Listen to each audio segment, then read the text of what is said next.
Hey guys, this is Marc Owings, and I'm your host for the Unbridled Life Podcast, where we have real, raw, and unreligious conversation to encourage and challenge men and women in their daily lives.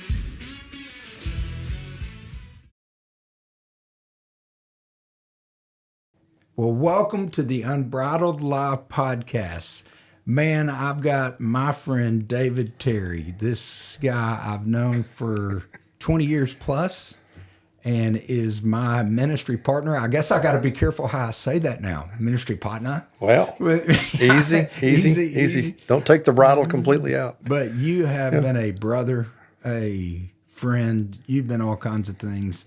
And David, it's so good to have you on here. And y'all are going to start hearing David more on this podcast, and just kind of grabbing some of my friends that have been part of my life and certainly shaped my life in so many significant ways. Yeah. So welcome. Well, thank you. It's good to be back. I was on 6 months ago, I guess, or so. But yeah. 50, you got 50 podcasts out there floating around in the world now. Yeah, we're floating and growing. Been doing it for a year. Yep. Wow. I know. Come on. I'm just glad you still talk to me. This is great. Invited me back. I didn't mess it up that bad the first time. Well, that comment goes both ways. We'll get the training wheels off today and see what happens. So for those of you that out there, this podcast's been listening all over the United States and past and beyond. So that's exciting. It's fun. But I want you to meet, I've got two friends that have been in my life a long, long time, Steve and David. And they both play different parts and roles in their life. Steve plays the role of fun and little brother, and David plays the role of a big brother. And with a father, he carries just such a father's heart to him. So I want to get y'all to know him. There's a lot of miles on this bus. Like we've done a lot. We've written 2 books and a lot of materials together. David's fingerprints are all over, Fully Alive and Fully Connected. He participates in both of those. He's on my board, but he's been on my board since I've known him. So he's been a great advisory. So Dave, from your perspective, what's it like being friends with Marc Owings? Wow. Never boring. Oh, man. High energy, and it's you're the male brother version of my wife, and that's really good. Love my April Terry. I thought there wasn't even a match for that, but it has been, and in fact, because y'all are so much alike, it's helped me understand her, because I've got the male version of her in a whole lot of ways in you. So the exchanges have been. Cross-pollination is a word that you and I have thrown around, because this tree wouldn't have ever looked like this had it not mixed with that tree. And I mean that in all the good ways, but a lot of that came out of really hard stuff for both of us. I mean, we've shown up at each other's houses when we were not in the hole, we were under the hole. And as I say, we were augering in. We were spinning into the ground. We just came in and blew up on impact. But it has been serendipity is the word I would use. That wasn't looking for it, but I knew when I saw it. And I want to come back to that in a minit. Yep. Whether you want to or not, I'm coming back to the serendipity moment. Okay, good. There you go. So don't remind me, because I'll forget. Yes. Has it come to that age? It has. I need strings on my fingers. But we're so different. And I've told you this, and I'll tell the folks listening today this too. I have moments in my life when I realize I'm not in my lane. I'm not in my comfort zone. And most of the time, and this is true, and I've told you this to your face, I think, what would Marc do right now? This is not my lane. This is his space. This is where he thrives. This is his sweet spot. It's not mine. What would he do right now? How do I dial that back and find the you that got transplanted and cross-pollinated into me? So it's been wildly unexpected, but a blessing and favor, and our boys are friends. I mean, it's become intergenerational. Both been in each other's weddings? Yes. Yep. Yep. Did all of our kids' weddings together and tag teamed. I don't think we'd have made it without the prop of having both. Me for sure. I completely went blank at the end of Gibson's wedding. All I had to do is say you're done, and completely, it was like God shook the Etch-a-Sketch. He thought he was going to have to come just stop me because I was stuck, and I don't get stuck with words. But anyway, just all those moments that make life work. So no, just super blessed. My whole family's different because I know you, and Leslie and Tuck and Ellie and Kayla and Lakely. I mean, Man, I finally got my first good review just then. the train's getting longer. It's great. Well, I love it. Funny being your friend is just, I would say it like this, especially in my 20s, 30s, and 40s. I remember, when I was coming up on my 40th, you said, Marc, everything's going to change. It's going to slow down a little bit for you. And, I was Mach 5, did everything fast. I didn't think through things that would come through my mouth, and I've gotten better at that over the years. And I think one of the things that God put with me was you. My wife, she thinks through everything. And my friend David Terry thinks through everything. And so, some of y'all listen to this podcast, and it's funny, I ask people, what speed do you listen to it? You can listen to it on a 1, a 1.25, a 1.5, sure. 1.50, 1.75. And, I run into some people that listen to it really fast, and I think that is exactly what my life felt like before I met David Terry. So I felt like my wife came and was a gift, but God was like, I think he's going to need 2 of these people. So he bookended me and he slowed me down. I have so many memories of you just fathering me, and we'll talk about writing books together. But I did things that I didn't think I'd ever do, especially writing a book.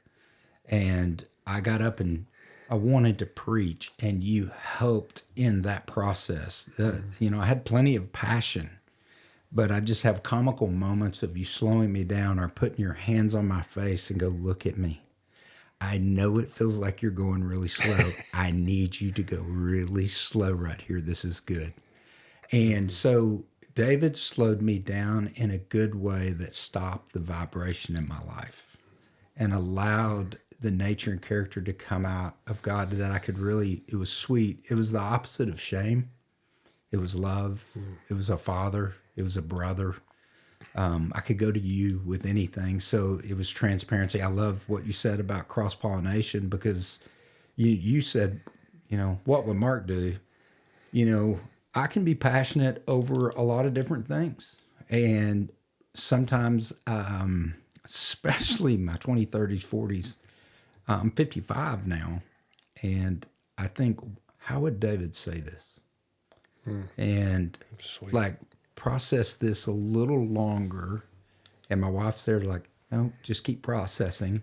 And I'm still learning that. And that's been a fun journey.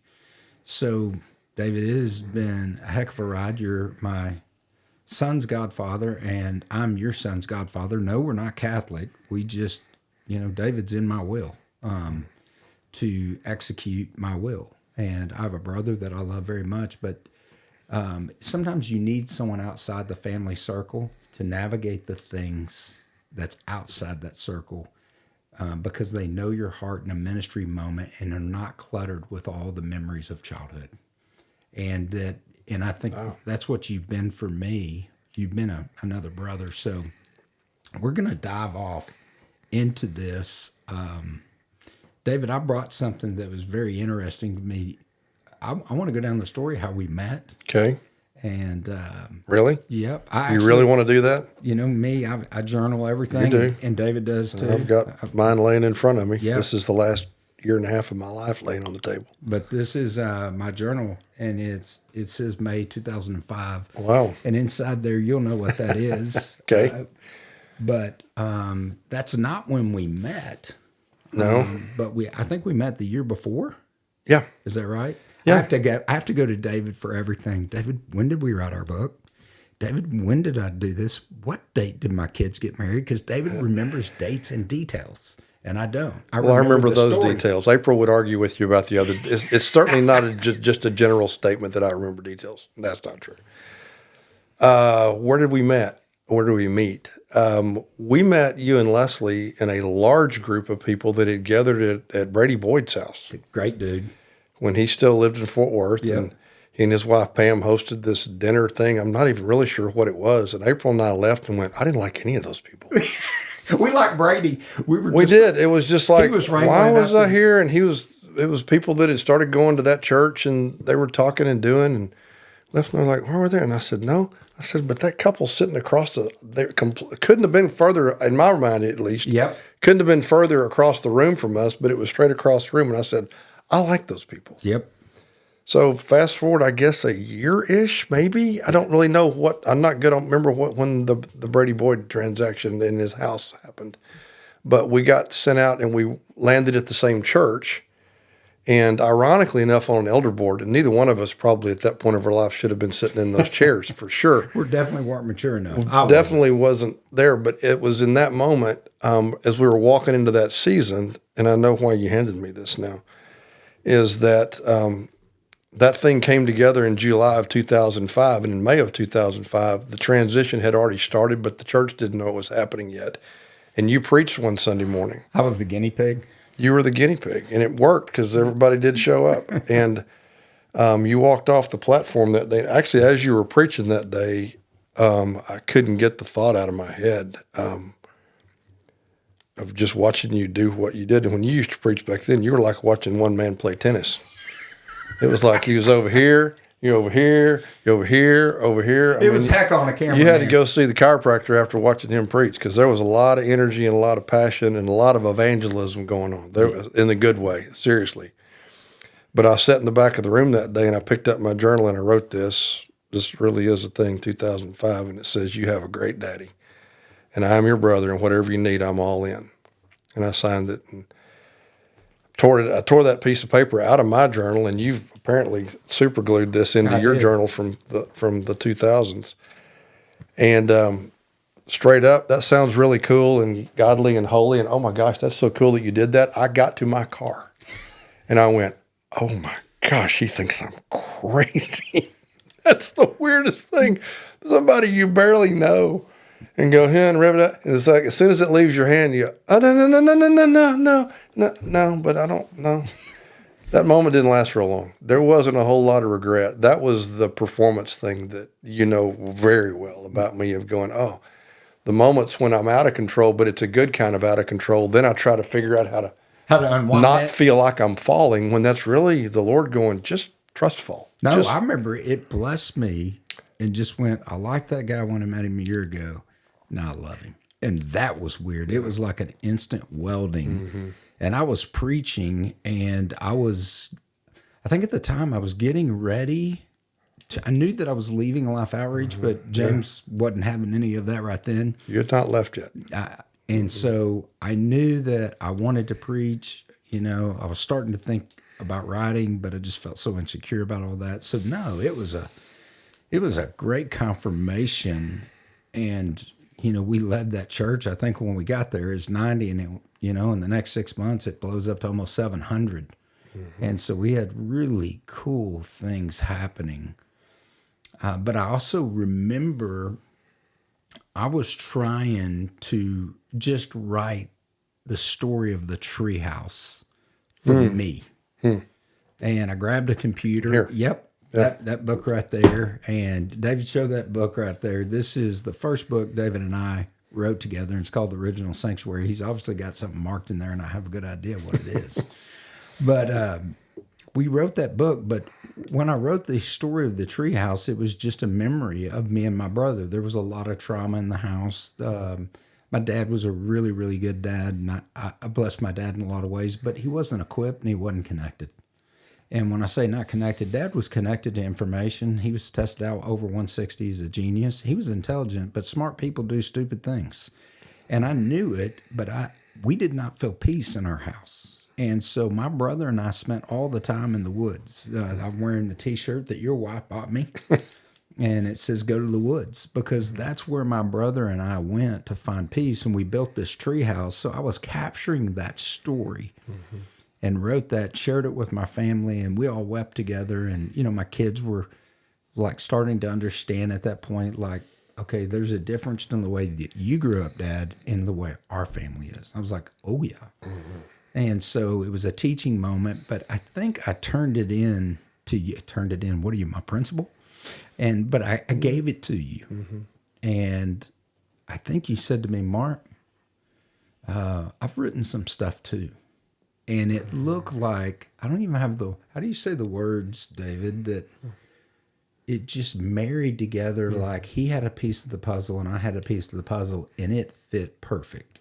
And what is your view on that? Because did you know that you were supposed to write a book? Oh yeah, I did. And I had started on some stuff by myself. The previous 10 or so years before I met you, I was teaching probably 40 weekends a year in the same place. I wasn't traveling doing that. Yep. But from that, especially in the last 4 to 5 years of that, God just gave me nuggets of just bumper sticker moments of things that they're still today. They're a life message for me. So I knew I was going to communicate them. And when I tried to do it by myself, it didn't come out anything like, in fact, it almost shut me down because I remember sending it to 3 or 4 friends of mine. And they kind of went, well, they kind of give you the, well, that lead balloon kind of thing. But no, I knew it was in me because communicating on paper for me has always been important. Words matter to me. They do. What I didn't have is I didn't have the other part of the engine. And you're a picture and a story guy. 100%. I'm a content guy. April's a story and picture and emotion person. I'll get ready to teach something. She'll go, put that video with it. And I go, God, not on my best day. You know what people remember? The video. It's true. It's true. We did a sermon at the church one time, and we handed keys out. Talk about the key to your destiny and stuff like that. Nobody remembers. I had a lady about a year ago. She's now in her 80s. She said, I still have the key. Doesn't remember the words, remembers the keys, but that was the part. I love how David includes me in that. I probably introed him and that was it because it was a powerful message and people still have that key. Yeah. I'm talking about 20 plus years. Yeah, the lead pastor goes, you need 500 keys? We do. Can you just... Keep my honorarium. They can even be keys. blanks. I'm good. Just give me the keys. I need to put them under every chair. Okay, whatever. Well, one of the unique things about you, people talk about this gift, the fivefold ministry. David flows in many of them, but his sweet spot where he hits the ball the furthest is the teaching.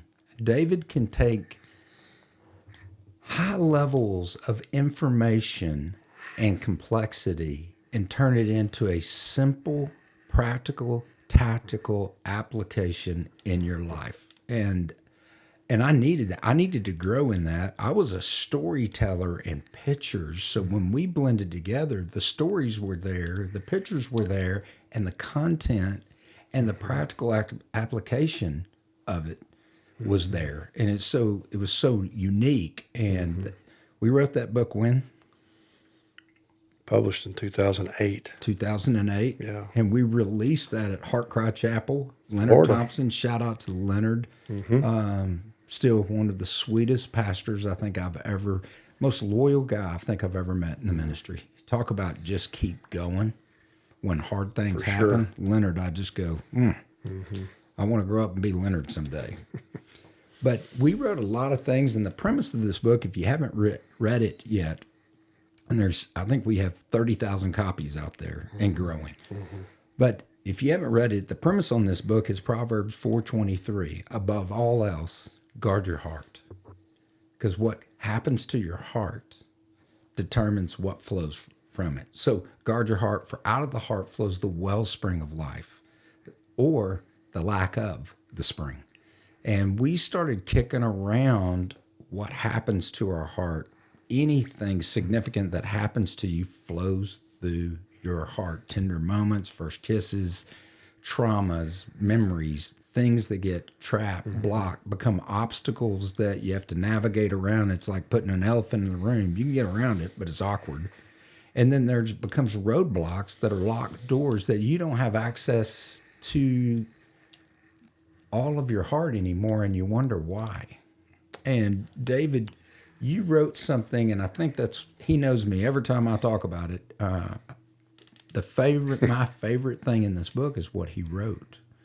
So I want him, you do it any way you want to. I wanted you to either read it and tell the backstory or tell us the backstory.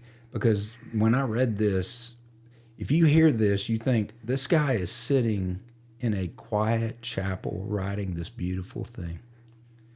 But when you know the pain that and place that it came from, it makes you feel normal. Makes you feel normal and hopeful that you can get out of that. Yeah. Well, I wrote what I'm going to read you. I wrote in the spring of 2000, and I'd been with a counselor at that point, probably every other week or so for, I'm going to say, well over a year. But what precipitated even going to the counselor is that for years, as long as I can remember, probably in my 16, 17, even as an 18-year-old, in the fall of the year, every year, I would go into a depression and almost an anxiety kind of thing, and I wouldn't come out of it till like after Valentine's Day-ish. So it's seasonal. Completely. Every same month? It was about performance. It was about that year didn't line up. I didn't do it good enough. I didn't get far enough. My personal balance sheet didn't, it just, and I didn't tell anybody that, and it became this normal rhythm to my life, but was abnormally killing me. Well, at that point in 2000, April and I had been married, I used to do the math faster than that, 14 years. Yeah. And she looked at me one day and she goes, you got to go do something about that. And I realized I'm waving my finger in the camera's face over there. But she literally did that. And I go, what are you talking about? She goes, you do this every year. You like disappear for 3 months. I don't.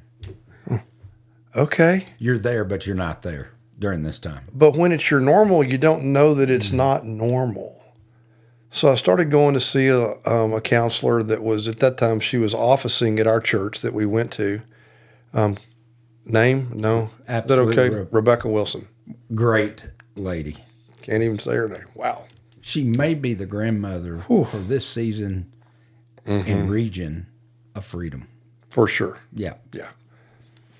And so I was seeing Rebecca, and at the end of one of our counseling sessions, and we dug up a whole lot of stuff, and we were getting to some of the roots, not fruit, but root. There's a difference. And she said, I want you to go home and get along with the Lord and ask him to write you a letter from him to you. And I remember sitting in that chair on the other side of the room. That didn't make sense to you, did it? No, I looked at her. I said, Rebecca, most of this stuff's been really good. That's the goofiest thing I believe I've ever heard anybody say. I'm going to use my hand. And God's going to say something to me without my filter. She's so sweet. She goes, okay. Lily. Your choice. Yeah. Well, about a week and a half later, when you said, were you in a bad spot? No, I was in the place and I use this phrase in the book, and this is a life message for me. It's one thing to be sick and tired of where you are. It's a whole different deal to being sick and tired of being sick and tired. That's right. And I was so at the bottom of the barrel, it was like, I'll write it. Whatever you want me to do, go to the next camp, strip down. I don't care anymore. So let's just give this a shot. And so I sat down, and no, it was not in the Sistine Chapel on the floor, and I wasn't looking at great artwork. I was I'd been broken for a long time, but now I know I'm broken. There's a difference. There's a difference. When it's your normal, you just go, just figure that.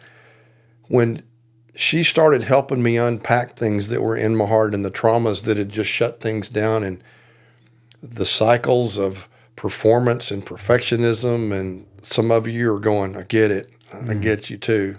But out of that, this is what I wrote in that journal entry that day. It says and it said literally, and it wasn't me. It says from the heart of God to me.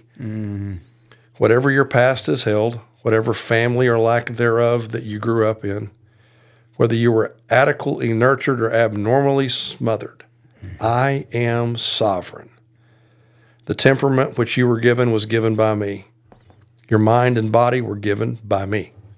Whatever deficiencies that you perceive in your life, trust my sovereignty, trust my plan. What you call baggage, David, I call ministry tools. Didn't know what to do with that. I'm not sure I still do. What you call baggage, I call ministry tools. What you call handicaps, I call cords of strength that bind your inadequacies to my boundless resources. One day you will know fully. For now, trust my sovereignty. Being messed up, goofed up, screwed up, washed up, or emotionally thrown up does not disqualify you from service and usefulness in my kingdom. As a matter of fact, I'm intensely attracted to brokenness and weakness. Neediness is what makes you usable. There's a true irony in anointed ministry, broken and yet used. Only the truly broken are ever truly used. My own son was broken badly and yet used eternally. Your value lies not in what you do, Wow. but in what you are. And you are my child. You have endowed abilities and talents given to you out of my resources to complete the task that I've set before you. If you're pursuing my plans and my kingdom, the resources from which you will draw are endlessly mine. However, if the plans are yours, you're on your own.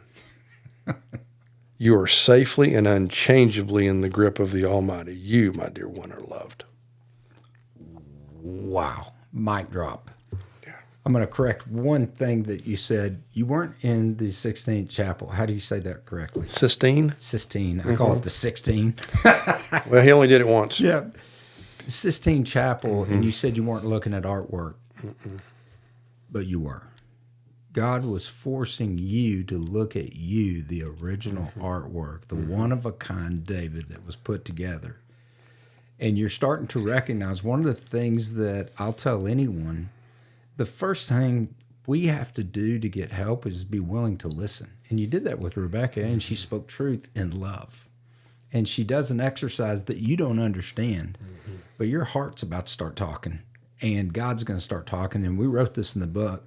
God designed the heart to trump the head. Because if we live a life without this connected, we're alive, but we're not living. But God starts doing this work in you.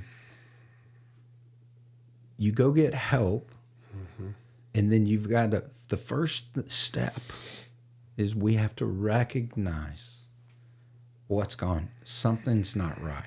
Once we recognize, we can start to reject, replace, and then declare the truth.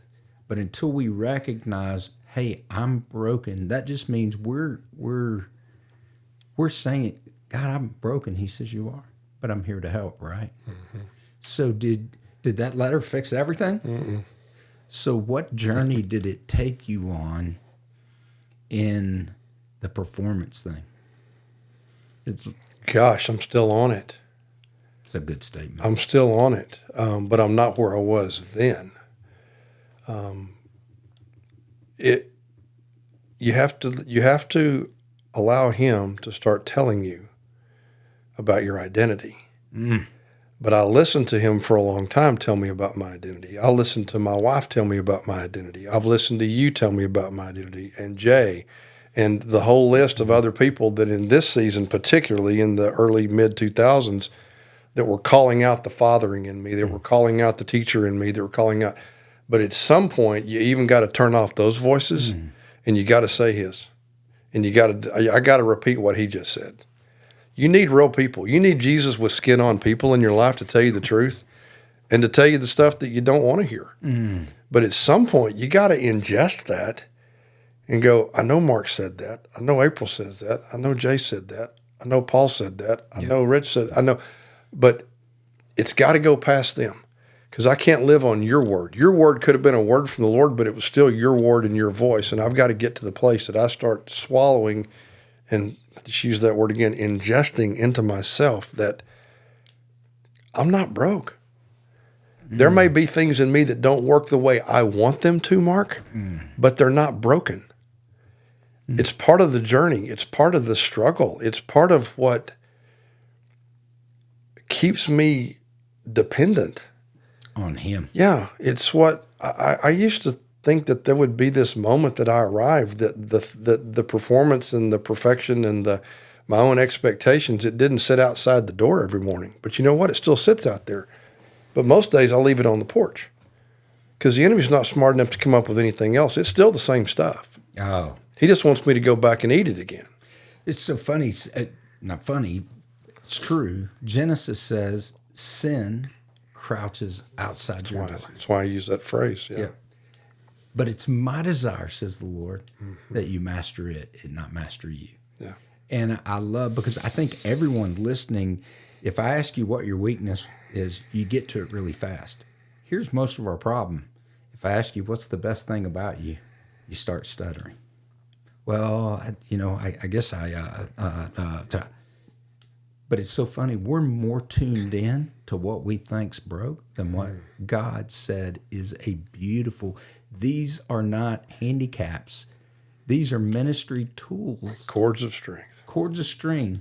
And when I read that for the first time, I think I wept because I related with it. Mine might not have been performance, but knowing you now, I realized, wow, there's a lot more performance in me that tied into rejection and abandonment that I was like, I'm going to do everything I can not to make that happen. And I found out really quick, I'm not that powerful.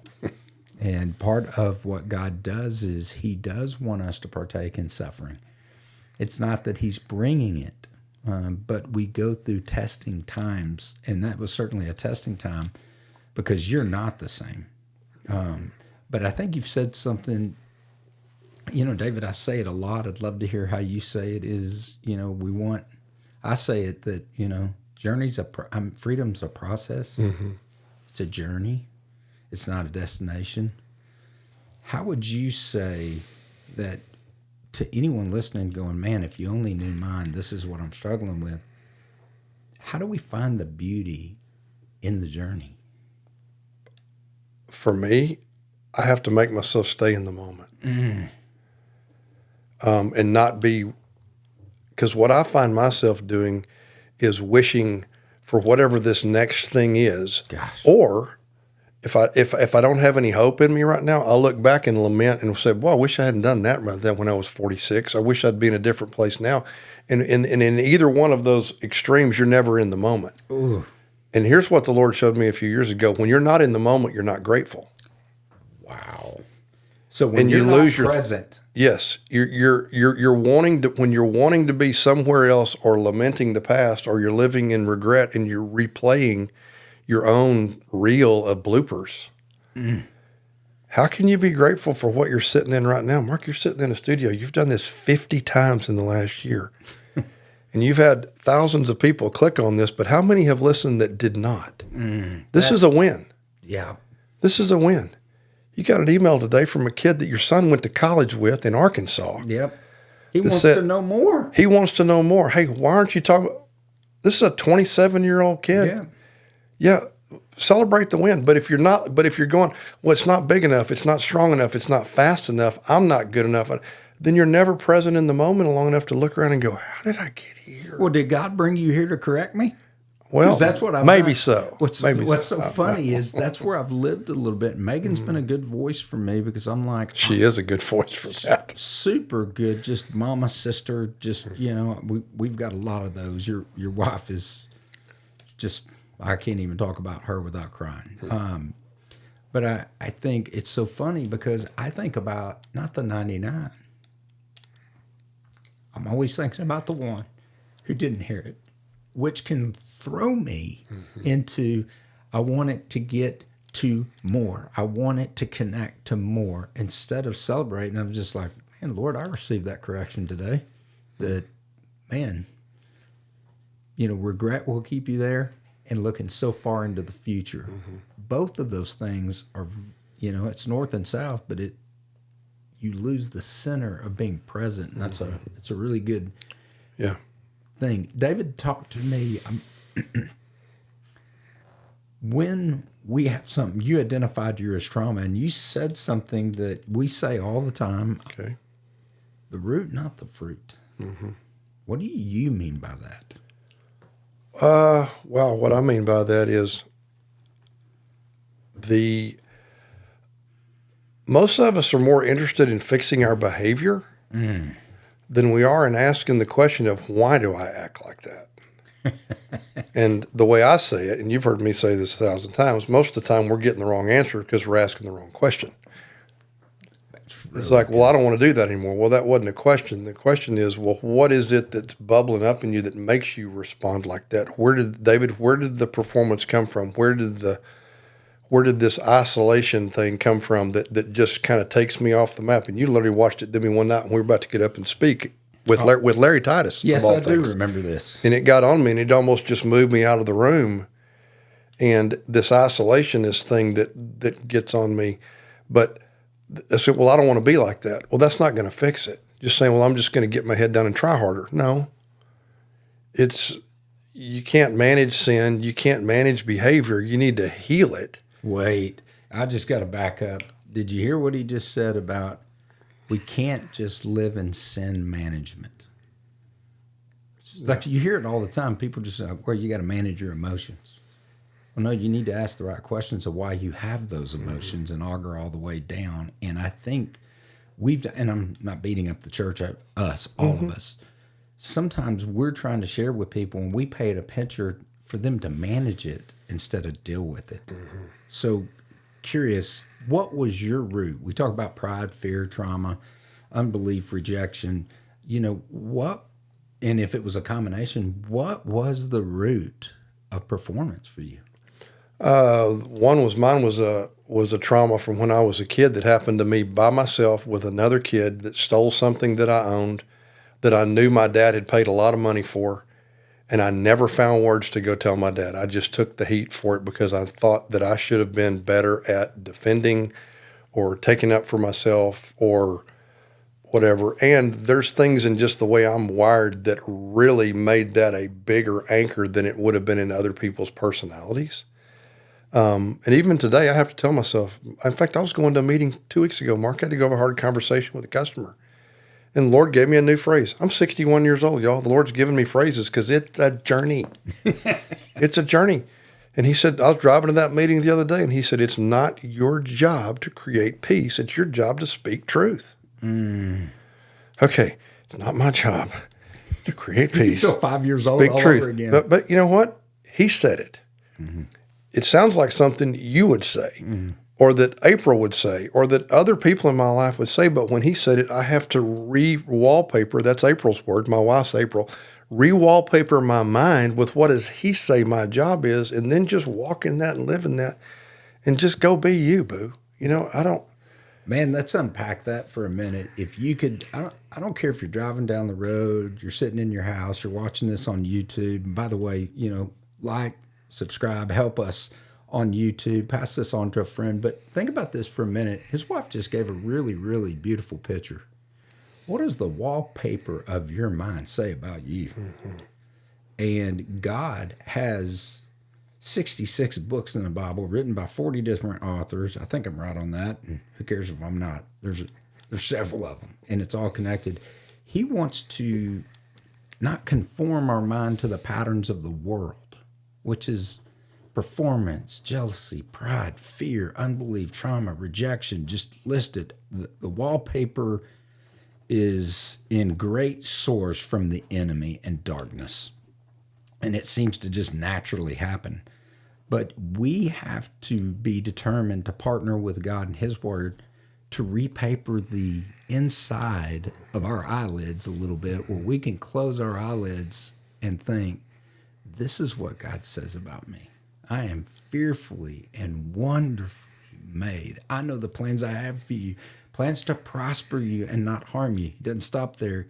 If you'll seek me with your whole heart, there's a pursuit that happens on our part. We have to pursue God. But David, that is a interesting. And the whole heart is going back to your Proverbs 4:23. It's not just about doing it with all your. It's being willing to go. And go, Lord, I don't know what to do with that. I don't know how to fix that. Or doing it with other people. That's terrifying. And why is that? Because people want to be known. So, but they don't. But their greatest fear is being fully known. It's so funny. We wrote this in the book. Our greatest desire is to be fully known and still loved. Our greatest fear is to be known. Why? Because John Ortberg said it best. He said, everyone's normal until you get to know them. Yes. I mean, he did a great job with that. But there is something deep in us that we long to be known. I think that's why I love you so much. It's not, my love for you has come out of your love deposits for me. You've seen me at my absolute worst when I've been in the wrong and still loved me and still stood with me. I'm not sure I would have done it. Yeah, you would.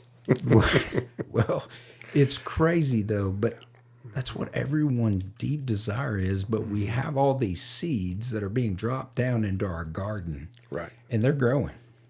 And so, But we're also planting seeds, or we're allowing seeds to come into our life. See, I've sown seeds into your field, yes, sir, you have. and you've sown seeds into my field. And when it came time, you were able to harvest what you sowed into my field, because when That's you good. did nothing, when you had nothing to cut, I had hay. Wow. But it was your seed, because I received who I was, and I got in your world with some of the things that you put in me when you didn't have it anymore. And there's this cycle of life that happens in community and happens inside the kingdom. It is so crazy that I love you're sowing, when you give to other people, you're sowing into a field that you're going to eat from. That changes. You said it better than I did. That's right. No. For sure.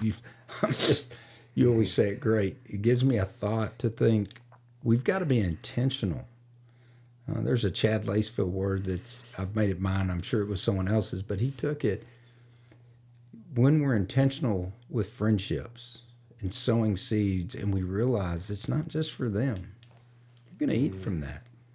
And sometimes we pee in our own canteens, and we do things in other people's fields that, we're just being human. It's messy. But you did this move here, and he's talking about transparency and vulnerability coming together. It's one of the hardest things you ever do. I see pastors, preachers. What's the difference?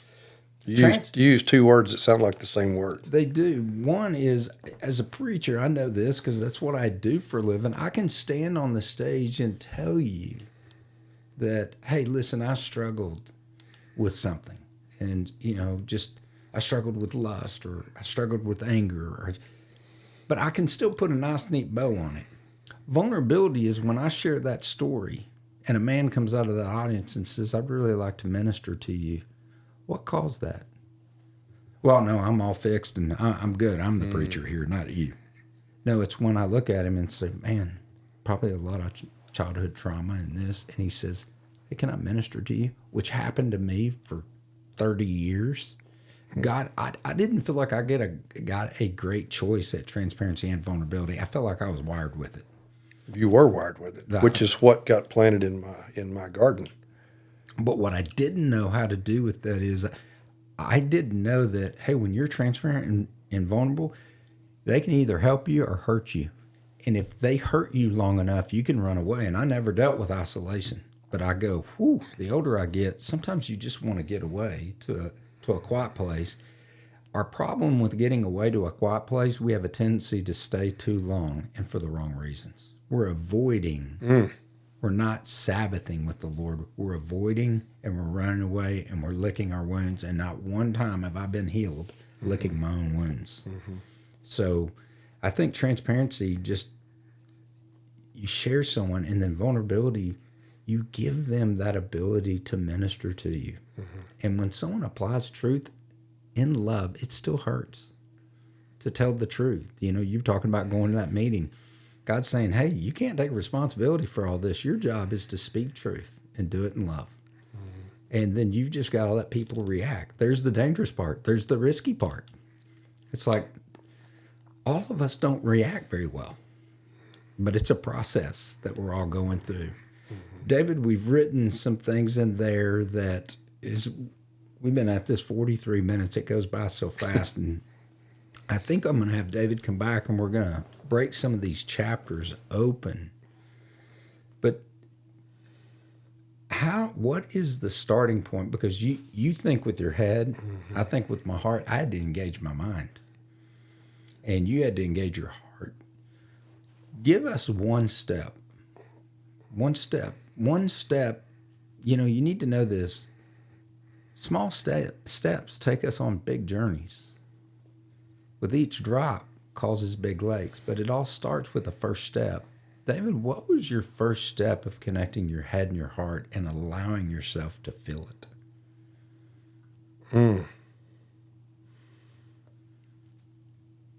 Well, one, was because words matter to me, but I never really communicated with emotional words.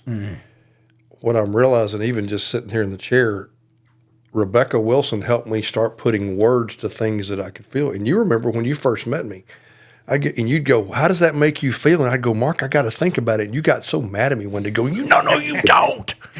And I do, because I don't have that. That was not a skill set that I have. I didn't even have that setting. I didn't even, there was nothing in the bucket to get. Is having somebody that becomes a mentor to you and shows you what those words are, and that, well, how do you describe how that makes you feel? So that, but part of that was her writing that, and it was an intersection between my ability to communicate with words on paper, but they were words with emotion in them.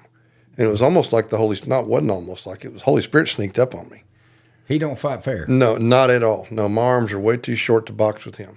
Yeah, he's just not at all. So you're asking that's a big question. You had to start feeling what you were thinking.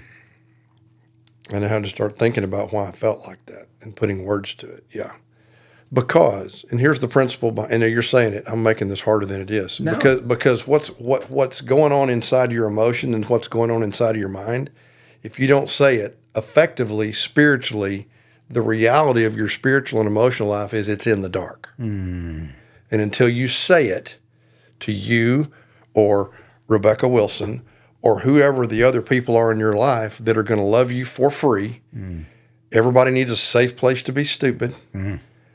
And I don't mean that stupid, but just where you can just start talking and it not have to make one lick of sense. Well, I sound like us from East Texas right there, doesn't it? One lick of sense. But putting words to those things and not trying to clean it up or fix it, and actually just coming out with that, because it's getting what's trapped inside of you in the dark and it's getting it into the light. Now, is there a healthy way to do it? It is, and you need to be around some people that know what to do with it. But I think that's why I love lost people. When I say lost people, not directionally lost, spiritually lost. Because you can go to a lost person and ask them, and with all kinds of adjectives, they will tell you more truth of what's inside of them than many times of what Christians will do. Sure. Because we have figured out in this, hey, we're either coming from the end of we need to perform and look like this, or we've come like me, I can't make the cut. We've been trained with church answers. Yeah. And when you ask a lost person, they'll tell you where it is. Oh, man, I drank a 12-pack of beer, I'm cheating on my wife, and I hate my best friend. What else do you want to know? But then they have a really hard time. Hey, can I help you? No, I don't even know you. Yeah, but you don't know who's inside of me. So as you've been listening to this, I hope that, number one, that it'll make you feel normal, that it'll make you feel not crazy. It'll make you feel like, wow, a 61-year-old, a 55-year-old is still in the process. And I still make mistakes. David still makes mistakes. But the one thing that we both have come to is that he really is committed to sticking closer to you than a brother. He is a friend that never goes away. The Holy Spirit doesn't hover over you when you're a Christian. He comes inside of you and he walks that journey with you as a paraclete. Paraclete is the Greek word for comforter. I hate the way that we say the convictor. I've been convicted. I've been thrown over a cop car with handcuffs on. That is not what he does. And if he does throw you over the cop car, he's handcuffing you with love. I mean, you literally are thanking him for arresting you from keeping you safe. And he's done that. But I want to encourage you, no matter where you are, we want to pray for you. I'm going to have Dave pray for you. But maybe your step today is to go on to ElevateHim.com and order the original Sanctuary. We also have it on audio. And start listening to that. Don't just listen to it. I get so tired. You need to read it and write what you're feeling, what you're thinking, what makes you tick, and then invite God into that moment and say, God, will you come in here and show me the truth? So, David, would you pray over? Yes. Yeah. Well, Lord, we do. We just reach out, not to people, but we reach to you. And, Lord, for every man or woman sitting out there today, if they're a head person, I pray you'd connect them to their heart. And if they're a heart person, I pray you'd connect them to the truth of who you are, that you are a God who can be known, not understood, because you still live in mystery, because you are high and holy and unapproachable because of the blood of Jesus. They can come into your presence, and the Holy Spirit can move in them, live in them, and reside in them and bring peace. So Lord, today I speak courage over them to do and be exactly what you've built them to be and built them to do. So Lord, I speak strength, boldness, wisdom, courage, passion, and discipline over them for the unique destiny that you've called them to, that whether they feel like it or not, they're actually on it right now. They're not off the path, they're on the path. If they're not moving, they're still on the path, because you're not disappointed, you're not caught off guard, you haven't missed it. Person, whoever you are, you haven't missed it. And he hasn't missed you. He knows your name, and he's coming because he's that good a father and he's that good a dad.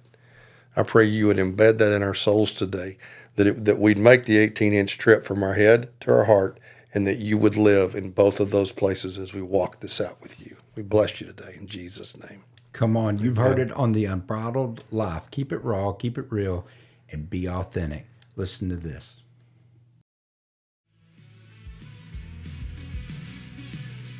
Thanks so much for listening to the Unbridled Life Podcast. We know your time is valuable, and we hope we bring real and relevant content that helps you live that unbridled life. If you want to help us spread the message, you can rate or review the podcast on whatever platform you like to listen to us, and share it with a friend or two.